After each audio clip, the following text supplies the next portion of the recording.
बृजमोहन भी खिलाफ। जी हां, छत्तीसगढ़ के सांसद बृजमोहन अग्रवाल ने मुख्यमंत्री विष्णुदेव साय को पत्र लिखकर राज्य सरकार की घोषित गाइडलाइन दरों में की गई वृद्धि पर आपत्ति जताई है। सांसद ने इस बढ़ोतरी को जनता के लिए भारी और जन विरोधी बताते हुए तुरंत स्थगन की मांग की है, जिस पर सियासत शुरू हो गई है। पत्र पर कांग्रेस नेता विकास उपाध्याय ने कहा कि बृजमोहन अग्रवाल चिट्ठी चिट्ठी खेल रहे हैं, लोगों की सहानुभूति चाह रहे हैं। उन्होंने कहा कि बृजमोहन अग्रवाल सड़क पर उतरकर आंदोलन करें, कांग्रेस उनके आंदोलन का समर्थन करेगी। वहीं कैबिनेट मंत्री श्याम बिहारी जायसवाल ने कहा कि सांसद जी का व्यक्तिगत विषय है, उनका अधिकार है, मुख्यमंत्री जी को पत्र लिख सकते हैं, इस पर ज्यादा मुझे टिप्पणी नहीं करनी चाहिए। तो विकास उपाध्याय ने इस पूरे मामले को लेकर क्या कहा, क्या प्रतिक्रिया दी है और स्वास्थ्य मंत्री श्याम बिहारी जायसवाल ने किस तरह से अपनी बात रखी, इस पूरे विषय को लेकर आपको सुनाते हैं। चिट्ठी खेल रहे हैं, राज्य की बहुत सारी गलत नीतियों के खिलाफ चिट्ठी लिखते हैं। सदा बदा गेम भारतीय जनता पार्टी के नेताओं का है। बृजमोहन अग्रवाल जी की सांठगांठ अच्छी है, चिट्ठी लेके जनता का सिंपैथी लेना चाहते हैं। जनता को जिस प्रकार से भारतीय जनता पार्टी अलग अलग तरीके से प्रताड़ित कर रही है, उसको लेकर सिंपैथी गेन करना चाहते हैं। लेकिन बृजमोहन अग्रवाल जी, आप तो सांसद हैं, रायपुर के बड़े नेता हैं, प्रदेश के बड़े नेता हैं, दिल्ली में सदन चल रहा है, पार्लियामेंट चल रहा है।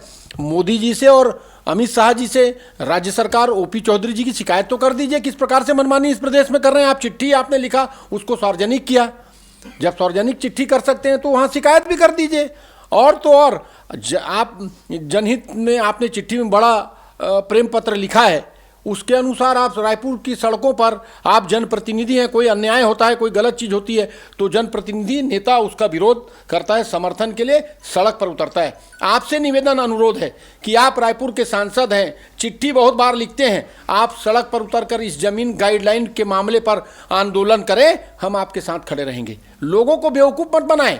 भारतीय जनता पार्टी के नेता लोगों को बेवकूफ़ बनाते हैं, झूठ बोलते हैं। भारतीय जनता पार्टी के नेता चिट्ठी लिख रहे हैं, पत्र लिख रहे हैं। आप इतने प्रभावशील नेता हैं, आप सड़क पर उतर जाएंगे तो ऑटोमेटिक सब ठीक हो जाएगा। लेकिन आपका तो सांठगांठ है उन लोगों के साथ। भारतीय जनता पार्टी के कैसे उसके खिलाफ में आप सड़क पर उतरेंगे? जनहित का मामला है। मैं आपसे निवेदन है, अपील करना चाहता हूं, अगर आप कहेंगे तो निमंत्रण और कुकू चावल लेकर आ जाऊंगा कि आप सड़क पर उतरकर आंदोलन करें, हम आपके साथ खड़े।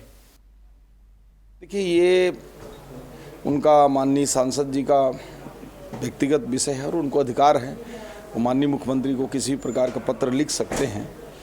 परंतु मुझे इस पर लगता है कोई टिप्पणी ज़्यादा नहीं करना चाहिए। परंतु वो सांसद के नाते जो उनको संज्ञान में आया होगा वो चिट्ठी लिखे होंगे। देखिए, ये तो विपक्ष कह रहा है कि केवल ये नाटक नौटंकी है और चिट्ठी चिट्ठी का खेल यहां पर खेला जा रहा है। अगर जनभावनाओं को वाकई वो समझते हैं तो सड़क पर उतरकर आंदोलन करना चाहिए और इसमें कांग्रेस उनका साथ देगी। लेकिन दूसरी तरफ भाजपा नेता कह रहे हैं कि ये उनका व्यक्तिगत विषय है, अगर कोई मामला उनके संज्ञान में आया है तो वो निश्चित तौर पर मुख्यमंत्री जी से इस विषय को लेकर चिट्ठी लिख सकते हैं और इस पर ज्यादा टिप्पणी नहीं करनी चाहिए। ये भाजपा नेता कह रहे, श्याम बिहारी जायसवाल ने यह बयान दिया है। लेकिन फिलहाल इस चिट्ठी के बाद किस तरह की सरगर्मियां बढ़ चुकी हैं प्रदेश में और क्या विरोध जो हो रहा है रजिस्ट्री गाइडलाइन को लेकर के, वो अभी भी जारी है, जानने के लिए रुक कर लेंगे रायपुर का, जहां से हमारे सहयोगी प्रियांशु कश्यप हमारे साथ जुड़ चुके हैं। प्रियांशु, पहले तो विपक्ष लगातार इस निर्णय का विरोध कर रहा था कि गाइडलाइन दरों में जो वृद्धि हुई है, सरकारी गाइडलाइन दरों में जो वृद्धि है, उसका सीधे तौर पर जो असर है जनता की जेब पर पड़ेगा, रजिस्ट्रियां महंगी हो जाएंगी। और हमने देखा भी कि किस तरह से विपक्ष ने सड़क पर एक आंदोलन भी छेड़ा। अब जब बृजमोहन अग्रवाल जो कि खुद सत्ता पार्टी के नेता हैं, उन्होंने पत्र मुख्यमंत्री को लिख दिया है, इसके बाद से किस तरह की सुखबुकाहट राजनीतिक गलियारों में है? और साथ ही ये भी बताएं प्रियांशु की जो आंदोलन सड़क पर चल रहा था इस गाइडलाइन के विरोध में, क्या वो अभी भी जारी है?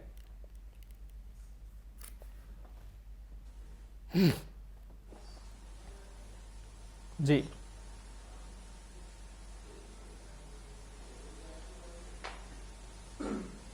बिल्कुल, देखिए राज्य सरकार ने जो है एक आदेश निकाला कि अब से जो नई रजिस्ट्री दर होती है जमीन की खरीदी में, उसमें एक बड़ा जो है बदलाव देखा जा रहा था। अगर कोई खरीदार है तो उसको जो है रजिस्ट्री का जो खर्च है वो सीधा सीधा तौर पर शहरी क्षेत्रों में जो है 20 से 40% तक उसमें वृद्धि हुई थी। वहीं ग्रामीण क्षेत्रों में 50 से 400% तक उसमें उछाल देखने को मिला। उदाहरण में देखें तो जो सबसे पहले 1 हेक्टेयर जमीन पर 25 से 30 लाख का स्टाम्प लगता था वो बढ़कर सीधा 1 से 1.5 करोड़ 1.25 करोड़ तक पहुंच गया है। तो ऐसे में जब व्यापारी वर्ग हैं उन्होंने इसका विरोध किया, जमकर विरोध किया। दुर्ग में यह विरोध देखा गया, राजधानी में भी देखा गया, और ये बहुत कम देखा जाता है कि व्यापारी वर्ग जो है सरकार का विरोध करती है, क्योंकि सरकार के साथ मिलजुल कर काम करने का हमेशा से व्यापारी वर्ग में रहा है, बहुत कम देखने को मिलता है। लेकिन उसके बावजूद बड़ा उग्र प्रदर्शन हुआ जिसमें प्रदेश अध्यक्ष किरण सिंहदेव का काफिला रोका गया, जमकर नारेबाजी की गई, रायपुर में भी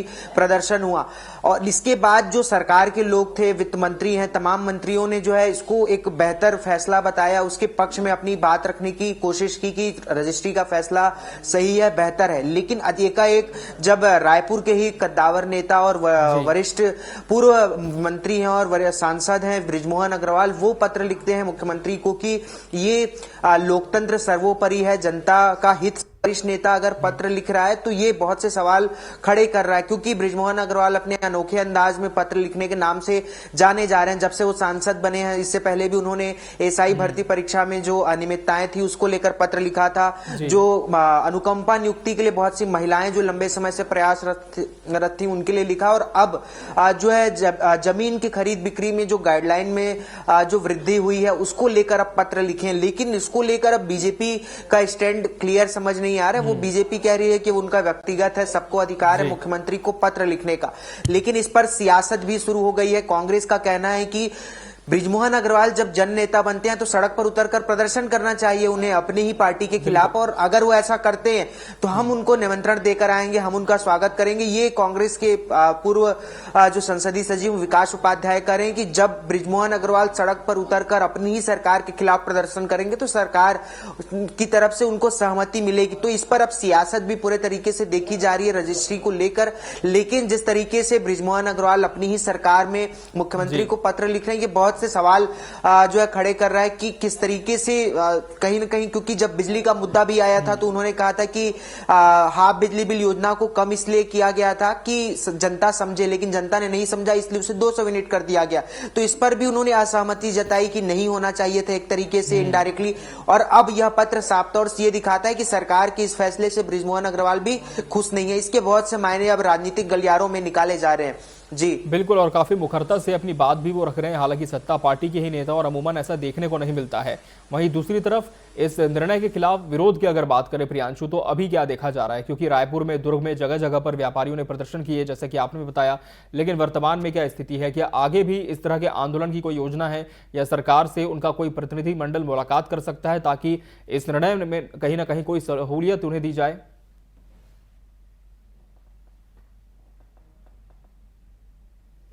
लगातार व्यापारी वर्ग नाराज हैं, लेकिन सरकार बजाय उनकी बात सुनने के सीधे तौर पर उसको क्लेरिफाइड करने की कोशिश कर रहे हैं। वित्त मंत्री ओपी चौधरी लगातार ये कह रहे हैं कि ये हित का फैसला है, हित में है, लेकिन इसके बजाय व्यापारी वर्गों के साथ बैठकर चर्चा करनी चाहिए। क्या उनकी नाराजगी है, क्या बातचीत हो सकती है, क्या संभावनाएं बन सकती है दोनों ओर से, दोनों पक्षों से, उस बिहाफ पर फिर आगे की जो है काम करनी चाहिए सरकार को, क्योंकि एक निगेटिव इम्पैक्ट सरकार का साफ तौर से सामने आ रहा है। जब बीजेपी प्रदेश अध्यक्ष का काफिला घेरते हैं तब भी प्रदेश अध्यक्ष गाड़ी से बाहर नहीं उतरते हैं, गाड़ी में बैठे रहते हैं। तो ये एक निगेटिव जो है कह सकते हैं कि एक इमेज तैयार हो रहा है बीजेपी के जो मंत्री हैं, जो नेता हैं उनका, और इस तरीके से बिजली। जी प्रियांशु, निश्चित रूप से सरकार को व्यापारी वर्गों के साथ बैठकर सोचने की जरूरत है कि क्या बेहतर हो सकता है। बिल्कुल, और देखना होगा कि आने वाले समय में क्या ये कोई बैठक हो पाती है, और बृजमोहन अग्रवाल का जो ये पत्र है वो किस तरह से और सियासी हलकों में चर्चा का विषय बन पाता है। प्रियांशु, आपसे ये भी जानना चाहेंगे कि बीजेपी का फिलहाल इस पर कोई भी स्पष्ट स्टैंड सामने नहीं आया, तो क्या माना जाए कि अपने ही पार्टी के नेता से घिरने से बचते हुए यहां पर पार्टी नजर आ रही है, या फिर कुछ और रणनीति बनाई जाएगी जवाब देने को लेकर?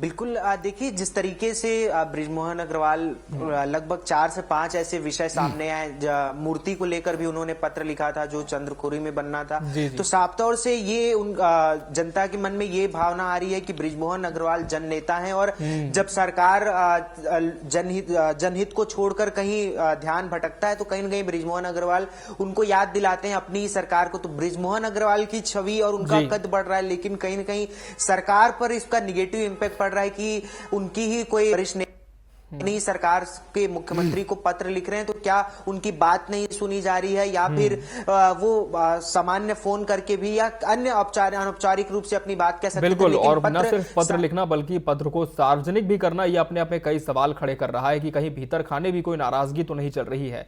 बहुत बहुत धन्यवाद प्रियांशु आपका हमसे जुड़ने के लिए इस पूरे विषय पर। तो बृजमोहन के खिलाफ ये खबर छत्तीसगढ़ से हमने आपको दिखाई।